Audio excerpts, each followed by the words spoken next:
আমার প্রিয় ছাত্রছাত্রীরা তথা প্রিয় বিদ্যার্থীবৃন্দ, ভারত, বাংলাদেশ, ত্রিপুরা, ঝাড়খণ্ড, পশ্চিমবঙ্গ এবং ভারতের বাইরে যারা যারা বাংলা সাহিত্য চর্চায় আপনারা নিমগ্ন আছেন, তাদের উদ্দেশ্যে বলছি, আজ আমি ট্র্যাজেডি, হি ট্র্যাজেডি, সি ট্র্যাজেডি, আধুনিক ট্র্যাজেডি, এই 4টি পয়েন্টের উপর আলোচনা করব বলে প্রয়াসী হয়েছি। পুত্র কন্যা সমবন্ধু সকল, আপনাদেরকে প্রথমেই আমি বলি, ট্র্যাজেডি শব্দটা ঠিক কোন জায়গা থেকে জন্ম হয়েছে। প্রথমেই আপনারা হয়তো বলে বসবেন, গ্রিক দেশের ট্রাগোস এবং ট্র্যাজেডিয়া থেকে ট্র্যাজেডি এসেছে, কারণ সেখানে সোফোক্লেসের ওয়েডিপাস দ্য কিং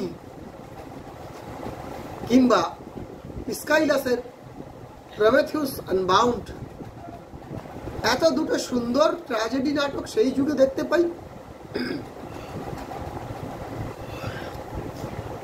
বন্ধুগণ, ভারতবর্ষ কিন্তু পিছিয়ে যায়নি। ভারতবর্ষের ট্র্যাজেডি নাট্যাচার্য ভরত তিনি বলেছিলেন, শোক করুন বা ট্র্যাজেডির উৎস সম্পর্কে বলেছিলেন, শোক অজ অপচয়দ ভব ধর্মোপঘাতজ সাত্রিধা করুণ রীতি। অ্যারিস্টটল লিখেছেন, tragedy is an imitation of action that is serious with its complete whole magnitude. তো একটা ভয়ঙ্কর ঘটনার বিন্যাস, যে ঘটনার মাঝখানে খল চরিত্রের পতন এবং নায়ক চরিত্রের উত্থানে পাঠক মনের মধ্যে একটা ড্রামাটিক রিলিফ পাওয়া যায়। তো ট্র্যাজেডির ঘনঘটা নিয়ে, ট্র্যাজেডি কেমন হবে, কি হবে, তা নিয়ে আলোচনার অনেক প্রকার আছে, কিন্তু সেই আলোচনা আমি ট্র্যাজেডির পয়েন্টগুলোকে এখানে আমি বড় করে না ধরে আমি সেই কথাটা বলবো, ট্র্যাজেডি নাটকের পঞ্চসন্ধি নিয়ে একটু বলবো। কারণ ট্র্যাজেডি বিয়োগান্তক নাটকের যা যা ঘটনা তা আপনারা সকলে অবগত আছে, সেই পাঠের মধ্যে বেশি যাচ্ছি না আমি, আপনারা নিজেরা পড়ে নেবেন। আর যেগুলোতে আমার প্রয়োজন আপনাদের আলোকপাত করার, সেগুলো না করলে আমার আলোচনাটা পিছিয়ে পড়তে পারি। একটা নাটকের শুরু থাকে এক্সপোজিশন বা মুখবন্ধ, তারপরে থাকে রাইজিং অ্যাকশন বা ঘটনার উত্থান। ঘটনাটা উঠতে উঠতে চড়তে চড়তে একটা চূড়ান্ত জায়গায় পৌঁছে গেল, তাকে বলা হচ্ছে ক্লাইম্যাক্স বা চরমোৎকর্ষ। সেখান থেকে ফলিং অ্যাকশন বা পতনোন্মুখ ক্রিয়া। পতনোন্মুখ ক্রিয়া হতে হতে হতে হতে একটা চূড়ান্ত জায়গায় পৌঁছে গেল। পৌঁছে যাওয়ার পর সেটা চলে আসলো ক্যাটাস্ট্রফি বা উপসংহারে। এমনি করে যদি নাটকের মধ্যে দেখি, তো সেই নাটকের এই পঞ্চসন্ধির ভেতর থেকে যদি করুণ বা বিয়োগান্তক পরিণতিযুক্ত নাটক হয়, সেই নাটকটাকে আমরা ট্র্যাজেডি নাটক রূপে চিহ্নিত করছি।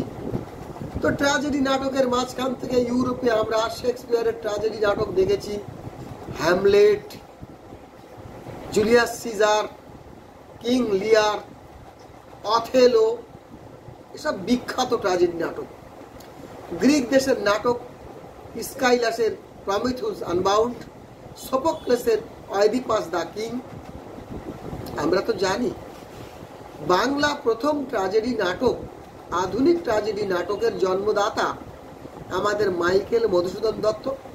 তার কৃষ্ণকুমারীকে বলা যেতে পারে আধুনিক ট্র্যাজেডির সর্বশ্রেষ্ঠ উপন্যাস, সর্বশ্রেষ্ঠ নাটক।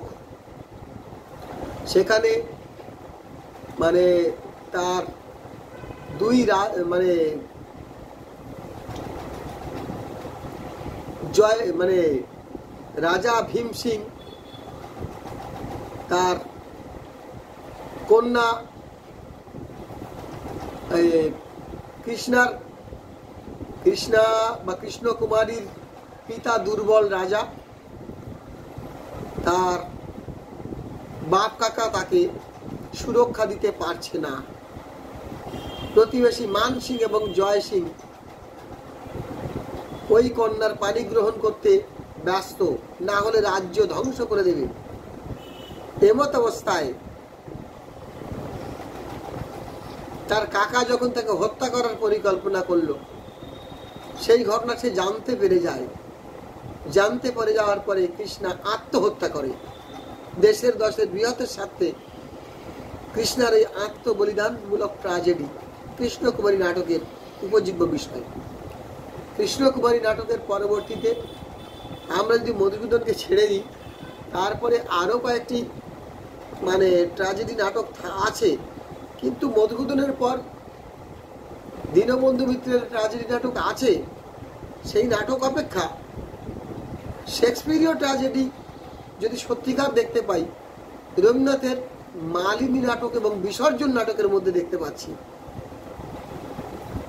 রবীন্দ্রনাথের মালিনী এবং বিসর্জন নাটকের পরে যদি আমরা দেখি যে শেক্সপিয়ারীয় আঙ্গিকের ট্র্যাজেডি, পাশ্চাত্য ট্র্যাজেডির ধারা, সেই ট্র্যাজেডির ধারাতে মালিনী এবং বিসর্জন নাটকের কথা আপনারা সকলেই জানেন, যে কিভাবে জয় সিং, গোবিন্দ মাণিক্য, রাজা গোবিন্দ মাণিক্য, জয় সিং এবং রঘুপতির পালিত পুত্র সম জয় সিং, তাকে দিয়ে তার মনোবাসনা পূরণ করবার চেষ্টা, রাজা হয়ে হত্যা করার চক্রান্ত তার চলছে। কিন্তু জয় সিং এক সময় সেটা করতে পারেনি, সে নিজের আত্মহত্যা করে বসে। তখন রঘুপতির যে ট্র্যাজেডি নেমে আসে, সেই জয় সিং এর মৃত্যুর পরে সেটা প্রকাশ হয়ে যায়, সেটা শেক্সপিয়ারিয়ান ট্র্যাজেডি। আমার তো এই সময় মনে পড়ে কিং লিয়ারের কথাটা। তো আপনারা ব্যাখ্যাটা জেনে নেবেন, ব্যাখ্যাটা প্রায় সিমিলারিটি আছে দুটোর মধ্যে। এবার মালিনীর কথা আমরা জানি, সকলেই জানি। মালিনীর পরবর্তীকালে যদি দেখি দ্বিজেন্দ্রলাল রায়, রিয়েল রায়ের তিনখানা ট্র্যাজেডি নাটক। একটা নাটক হচ্ছে মেবার পতন, একটা নাটক হচ্ছে নূরজাহান, একটা হচ্ছে শাহজাহান। আবার আমরা জানি বলিদান, গিরিশচন্দ্র ঘোষের নটসম্রাট গিরিশচন্দ্র ঘোষের বলিদান অসামান্য একটা ট্র্যাজেডি নাটক, সামাজিক ট্র্যাজেডি নাটক। সেখানে করুণাময় বসের তিন কন্যা হিরণময়ী আর জ্যোতির্ময়ী, হ্যাঁ নামে গন্ডগোল হলো না তো, তাহলে আপনার সঠিক করে নেবেন। তিন কন্যার বিবাহ সমস্যা, অনপ্রথা, তাদের একটি কন্যার আত্মহত্যা, সব মিলিয়ে ঋণগ্রস্ত পিতার আর্তনাদ, সেটা আমরা ভুলতে পারি না এখনো পর্যন্ত। মেবারের ধ্বংস হয়ে গেছে, কিন্তু এ পর্যন্ত ছিল ট্র্যাজেডির একটা রূপ। অদ্ভুতভাবে সি ট্র্যাজেডি বাংলা সাহিত্যে লেখা হয়েছে। সেই থ্রি ট্র্যাজেডির মধ্যে তিনটি শ্রেষ্ঠ সি ট্র্যাজেডি, দুইটি শ্রেষ্ঠ সি ট্র্যাজেডি। একটা হচ্ছে মাইকেল মধুসূদন দত্তের কৃষ্ণকুমারী এবং অন্যটি ডিএল রায়ের নূরজাহান নাটক। নূরজাহান নাটকটা অপরিসীম সুন্দর ট্র্যাজেডি এবং সেটা সি ট্র্যাজেডি। আর শাহজাহান নাটকটা হি ট্র্যাজেডি। 1908 সালে শাহজাহান নাটক লেখা হয়েছিল, 1909 সালে নূরজাহান নাটক ছিল। নূরজাহান নাটকের মধ্যে নূরজাহানের স্বামীকে হত্যা করেছিল সেলিম বা জাহাঙ্গীর। শের খাঁর মৃত্যু হয়েছে।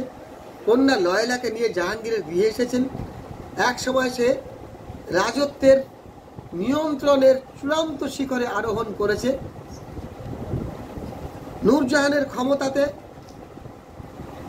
স্তম্ভিত, সন্ত্রস্ত হয়ে শাহজাহান বিদ্রোহ করেছে। শাহজাহানের পক্ষে রাজপুত রাজারা সঙ্গ দিয়েছে। এক সময় শাহজাহান বিজয়ী হয়েছেন, নূরজাহানের পরাজয় হয়েছে। নূরজাহান পাগলিনী হয়ে গেছেন। এইটা হচ্ছে নূরজাহানের ট্র্যাজেডি, সেই ট্র্যাজেডি। আর কৃষ্ণকুমারীর কথা তো বলেছি, কৃষ্ণকুমারী আত্মহত্যা করেছিলেন। আর শাহজাহান নাটক, শাহজাহান নাটকে যখন দারা শেখো মুরাদ সুজাকে হত্যা করে আওরঙ্গজেব ক্ষমতায় বসেছেন, অনেক দিন ধরে তাকে আগ্রার ফোর্টে জাহানারার সঙ্গে বন্দি রেখেছেন, শাহজাহান কন্যা জাহানারের সাথে বন্দি রেখেছেন। বন্দি শাহজাহানের দিন যায় কাল যায়, দুই চোখে আধার নেমে আসতে থাকে, তীব্র বন্দি যন্ত্রণা। এক সময় শাহজাহানের বৃদ্ধ অথর্ব শাহজাহানের কাছে আওরঙ্গজেব উপস্থিত হয়েছেন। পিতৃ হৃদয়ে সেখানে ফেটে ক্ষমে পড়ছে, তবু আওরঙ্গজেবকে ক্ষমা করছেন। আওরঙ্গজেব বলছেন, আমি শীর্ণ হয়ে গেছি, দেখছো না? এই যে ট্র্যাজেডি, এই ট্র্যাজেডি এর পরবর্তীকালে অনেক সুন্দর সুন্দর ট্র্যাজেডি আছে। যেমন আমরা সকলে জানি যে একেবারে আধুনিক যুগে যারা ট্র্যাজেডি লিখেছিলেন, যেমন বরদাপ্রসন্ন দাশগুপ্ত লিখেছিলেন মিশর কুমারী, মন্মথ রায় লিখেছিলেন জীবনটাই নাটক, যোগেশ চৌধুরী লিখেছিলেন সীতা, নিশিকান্ত বসু দেবলা দেবী লিখেছিলেন, শচীন সেনের গৈরিক পতাকা, বিধায়ক ভট্টাচার্যের মাটির ঘর। এই নাটকগুলি আধুনিক ট্র্যাজেডি। আমিও একটা ট্র্যাজেডি লিখেছি, তবে সেটা পৌরাণিক ট্র্যাজেডি, তবে সেটা এখানে আলোচ্য নয়। আমার গ্রন্থটির নাম শ্যামের মাসি, সেটি একটি ন্যাশনাল লেভেল পুরস্কার পেয়েছি। শুভরাত্রি, সকলে কুশলে থাকবেন। আর আমার সন্তান তুল্য ছাত্রছাত্রীরা সুখে থেকো।